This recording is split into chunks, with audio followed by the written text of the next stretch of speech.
we're going to just fuck the intro. We're going to get right into this. Like I told you guys, as promised, I'm going to be ranking the last episodes of every Degrassi season from worst to best, season finales. Let's go. Let's get right into this. So, coming in as the worst season finale for Degrassi, coming at number 14 is no other than season 14. You guys know how much I actually hate this season. And the last episode was shitty because, let's be honest, we all know they could have just ended season 14 with the last episode being when they graduated after their prom. They didn't have to drag it to a summer vacation where it's not even fucking interesting. It's just a whole fucking episode wrapped around a teenager mystery, Law and Order type shit. So I could have really did it without the whole summer girl thing, without the girl being kidnapped by her boyfriend. If they were just regular fucking summer episodes, just showing what the kids are doing until they start their junior year, I'd have been okay with that. Completely okay with it. But doing a whole who did it or who done it, just wasn't a fan. So because of that storyline alone that they wrote in season 14 makes season 14 season finale the worst last episode of Degrassi. That's just how I feel. And then coming to number 13 is season 9. I'm just going to say this and then I'm not going to say nothing else. The last episode of season 9, they decided to put Emma and Spinner together to get married, which is probably the worst and random ass thing I've ever seen in Degrassi. That's it. That's all I have to say. If you wanted to make Emma get out of the show, or you wanted to wrap up her and Spinner's fucking stories, you should have simply just put Emma back with Sean. We all know they should have been in game. Who the fuck was checking for Emma and Spinner? And then people who say it makes sense, please explain to me how the fuck it makes sense. None of it makes sense. That Emma and Spinner just randomly got together at the end of season 9. Like, they just randomly got married, and it's the fact that everybody supported this. But that was the crazy part to me. So, yeah, season 9's last episode sucks based off the fact they put my girl Emma with someone I didn't think she should have been with.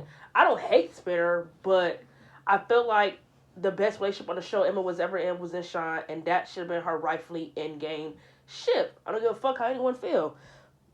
Zero point blank. Coming at number 12 is season 11. I kind of already reviewed the last episode for this season. It's pretty fucking boring. It's really not a lot to talk about. They're about to go on a winter break. So, the only thing that was really important in this episode, for real, was, like, the shit with, I think I might be wrong. Yeah, I was about to say Drew and Bianca, but no, that wasn't, I don't think they was in this last episode. This episode was really wrapped around Eli and Claire getting back together, which I always felt like at the end of the season, them getting together just felt really random, since they really haven't spoken since the first half of the season. And they just threw her and Eli together at the end of the season just to tell us, oh yeah, Claire is not over with, even though she just got her relationship with Jake, and that Eli is still here just in case we forgot he was in the season, because he didn't do shit in this season. After his diagnosis with bipolar, they even forgot my nigga Eli was even on the cast. So, yes, this last episode of season 11 is it's a little bit boring. It's not a last episode I would ever really go back and watch, because it's pretty fucking boring. Coming in at number 11 is season 4. And you know what? Season 4's final episode is boring. Those were like the Kevin Smith episodes, and I could have done without the whole Kevin Smith episodes, to be honest. I just feel like those episodes were boring, and I feel like the only thing you got like interesting out of it was like the whole thing with Craig and everything like that. But as far as like the whole Kevin Smith thing and what is his name? Joey and Caitlin's relationship, never really cared too much about the relationship, so it was just too wrapped around Joey and Caitlin and the Kevin Smith episodes, and I didn't really care. I did like that they did do something with Craig at the end of this episode with him, because I feel like he acted his ass off, and I was a pretty bit mad that, you know, Ashley kind of said she didn't want him to go with her to Europe, because she's kind of like tired of having to walk around eggshells around her boyfriend who has a mental illness. So to her, getting away from him was kind of like an escape. She was running away. It's not like, oh, I'm going to Europe for the experience, and I'm going to Europe to get the fuck away from you. Ashley was a piece of shit, and I never really cared about her and Craig's relationship. So there you have it. And it's like, I can't really blame the last episode being boring, because season 4 really was like a really hot season. Like I said, they had the whole school shooting, so I don't blame this, like, the last episode being chill. Coming at number 10 is season 5. Again, the season 5 finale is at the bottom because it's a little bit boring. Like, you already know how I feel about season 5. I feel like season 5 is a tad bit overrated when it comes to the nostalgic feeling for Degrassi, because I feel like this entire season is a really bit boring, because like I said, they do a lot of storylines a little too early in the season, to where when you reach that second half for the season, it's just boring. Like, what good storylines is in the second half other than Emma's anorexic storyline and the build up for Paige and Alex? After that, it was just boring. Like I said, they were giving a little too much screen time to Marco and his relationship with Dylan, which I never really cared for. The last episodes for season 5 was, Paige and her class graduating, like Marco and Paige and Ellie. They're graduating, getting the fuck out of here. And Spinner and Darcy's relationship, which I never really cared for. So, yeah, that's that. Season 5 deserves to be at number 10, because when it comes to season finales, it just ain't it. And, coming at number 9 is season 13. This finale is boring as fuck. Like, literally, this entire finale is just filled with dumbass shit. This was the build-up of Drew and Becky. Eli told Claire he's still in love with her, which to me it just makes me feel like, it's funny how in this season they try to make it like Drew was the bad guy because he didn't want to be in a relationship with Claire, when literally she didn't already have plans on running back to Eli to begin with. So I'm trying to understand, why was she really mad, and why did Drew have to give her any type of apology, when honestly she didn't already have her mind made up. She didn't want to be with Eli at the moment because she wanted to fuck Drew. It is not like she was really like not in love with Eli anymore or anything like that. It had nothing to do with that, because she was. It was just that she didn't want to feel guilty or be written as a bad person if she cheated on Eli with Drew, if they were still dating. She wanted to do it while they weren't no longer together, because she felt like it would make her less of a bad person. Well, honestly, it's not true, because she still fucked Drew. I can't even explain it right now, because it's just a whole lot. But at the end of the day, she broke up with Eli so she could just sleep with Drew. That's it. Like I said, it's not like that she wasn't in love with him or anything. Like, they do this whole thing where Eli tells Claire he's still in love with her at the end of this episode. This was the build-up of Miles and Tristan. Like, it was just random as fuck. Like, these episodes are really boring, because it was a lot of shit in these episodes I didn't like. Like I said, it's not that I don't like Eli and Claire's relationship. It's just I saw too much of it. And I feel like I was kind of over the whole, will they, won't they? Like, are they going to be in game or are they not? I felt like if you're going to keep them broken up, keep them broken up. If they're going to be together, let them be together. There should be no way in hell they were still talking about what the fuck they were going to do for their relationship 2 seasons straight. That's ridiculous. Either y'all going to be together or not. Like, do y'all want to be together or not? As simple as that. Simple. Yeah, but season 14's finales are just boring, for real. You can skip them. They're not even worth a review. But unfortunately for me, since I'm doing season 13, I have to review it.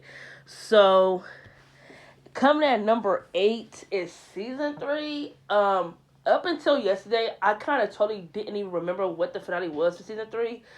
But the finale was really wrapped around too much of Joey and Caitlin's relationship again, and Sean telling Principal Simpson that not Principal Simpson. Oh my God, telling Mr. Simpson that he stole his laptop. Yeah, this finale was kind of boring. I don't even know what else to say, because it ain't really too much to talk about.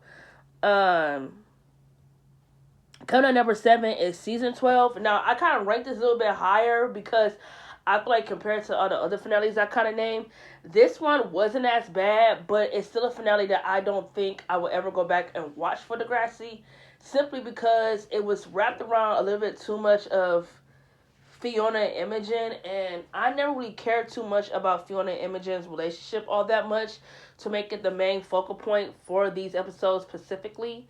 Um, Claire getting cancer at the end of this episode, or finding out she might have it, just felt random and just felt like they needed to just give her another storyline for whatever reason. Um, Eli and his class, they graduate. This is kind of like a chill back finale, which is like I kind of expected to be after what kind of just happened in those like last few episodes for the season. I kind of expected it to be that, and I'm not really upset about it. So, like I said, season 12 was kind of ranked a little higher at the number 7 spot because as far as like the other finales, it's not as boring or not as bad. And then coming at number 6 is season 1. I feel like season 1 finale was actually pretty good, where Ashley got high off the ecstasy pill, and she kind of was like reading everyone for fifth, like reading Paige for fifth, telling Jimmy she should have broken up with him on his birthday, like she planned to. Sean and Ashley, they hooked up. Emma didn't want anything to do with Sean, so it was just like a whole lot going on. And I feel like this is probably like the closest that the whole class was ever like together for real. So yeah, I thought the season 1 finale was pretty good. I would go back and watch it, because it had its drama. Could number 5 is season 6. I feel like the whole Alex storyline with her being a stripper and everything like that was really, really interesting. The only thing I was not a fan of in season 6 for the last episode was that the conversation that Emma and Sean had. I never was really a fan of how they could just want to send Sean away. That never sat right with me, because it's like we just got him and Emma back in this season. And now you're telling me, oh, he's finna go away again. It's just, that never sat right with me. I always hated that Sean never really stayed. Like, he was always leaving. And I just feel like once you drop another bomb that he's about to leave again, never sat right with me. So, I always feel like the last 2 episodes of season 6 was kind of carried by Alex's storyline by being a stripper. Because I found that storyline to be very interesting. And it was like more of us seeing more of an insight of her character and what's kind of going on in her home life. So I actually liked that.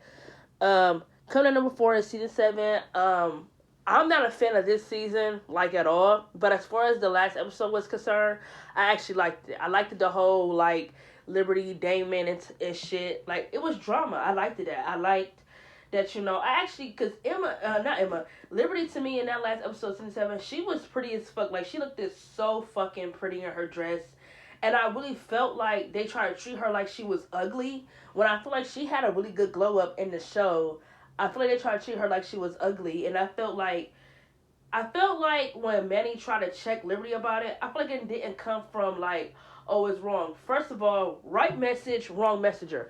Manny shouldn't be preaching to anyone about stealing someone's boyfriend. Well, bitch, you made a career and a history of doing it in this school. You're the master of boyfriend stealers. You shouldn't be telling Liberty nothing about how it's wrong to steal another nigga's boyfriend. Yes, it's wrong, but it's like, you're the wrong messenger to be giving that message. Especially when you have a history of doing it. You've done it twice and never learned from it. So, bitch, you're the wrong person to be delivering a message like that. But I also kind of felt like Manny was trying to make it seem like that Liberty is ugly, so she'll never had a chance with Damon. It's the fact, first of all, Damon wasn't shit because he literally, like, homie hopped from all 3 of them. He homie hopped from Manny to Emma to Liberty. So that nigga really wasn't shit. But to me, honestly, I didn't feel like Liberty was doing anything wrong because, A, her and Emma are not friends. They try to make it like they've been friends for the last 6 years, when we all know that's not true.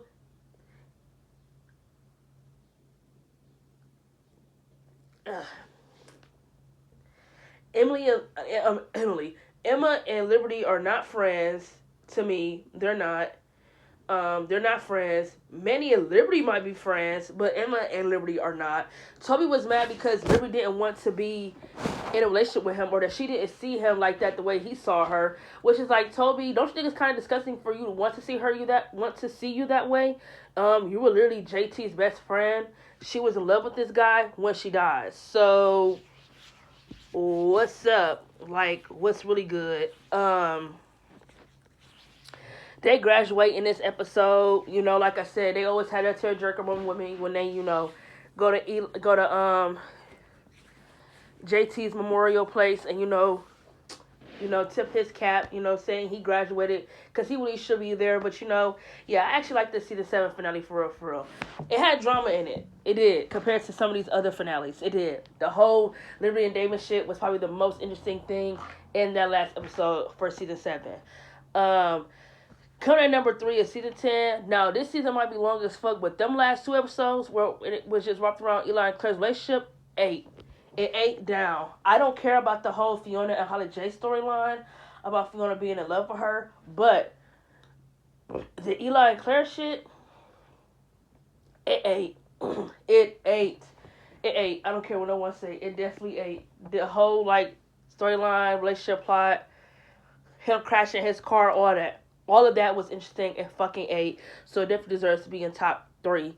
And then Cut number 2 is season 8. I always loved when they go to the Hollywood storyline. I always loved it. I feel like it had drama. It's definitely one of the best Degrassi movies or whatever you want to call special episodes.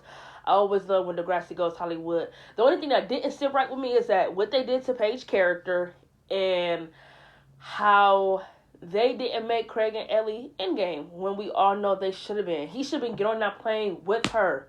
Leaving this bitch he was with, going with Ellie. Come on. We all know it's true. So, yeah, I definitely feel like season 8's finale definitely belongs in top 2. And then coming at number 1 is season 2. The whole fucking finale being wrapped around Craig and his dad, 8. On top, it makes it the greatest finale of all time because Jake Epstein acted his ass off. Now, I know people like to say, oh, the moment they knew that Jake Epstein was going to be the shit or was going to be one of the best actors in the show was the very first episode he was in with his dad when we first saw he was being abused, or when he destroyed the hotel, or the scene with Joey when he got, when him and Joey was fighting in season 4 when he got diagnosed with bipolar. Those are all good scenes, by the way. But to me, the moment I really knew that Jake Epstein could act was in these finale episodes because his emotion was so raw, so real, and I probably never really paid attention to him all that much because when I actually went back and rewatched these, when I had rewatched the season, these episodes kind of made me cry because I felt bad for Craig because he was in a conflicted place because he wanted to hate his father because he abused him, but at the end of the day he loved him too. So to me, I don't think he would have been bad if he wanted to cry over his father's death, but then again, I don't think he was bad for laughing at his dad's funeral because what his father wrote in his obituary was nothing but bullshit. You hit your son, so how can you say you love him? But at the same time, I don't blame Craig for being conflicted when it comes to his feelings on should he hate his father regardless before the abuse or should he just hate him? You feel me? And I like that it was Terry who checked up on Craig, someone who was sweet, someone who was nice. I love that moment between Craig and Terry because she gets it because she lost a parent. I think once the people who was judging Craig for not grieving are the ones who probably don't really understand what he went through. You feel me? So I feel like to me, these were the episodes where I feel like Jake Epstein really acted his ass off. He came for that check. Rent was due. He did his big one. Don't get me wrong, the other scenes I named, they were good too. All the scenes with Jake when he was getting abused by his father were all good. The Joey scene in season 4, that was a very intense scene. The scene where he destroyed the hotel, also intense. Jake Epstein was just the best actor on the show because his scenes always pulled you in. It didn't matter whether he said something or he was no dialogue, he did anything. His scenes pulled you in because you care for his character, and his character always just had something interesting going on. Whether it was a relationship or whatever it was, his character was just that nigga. So, yeah, these are my season finales ranked from worst to best. Let me know if you agree or if you disagree, and let me know what your guys' list would be for the best and worst season finales for Degrassi. Catch you guys in my next review. See you guys later.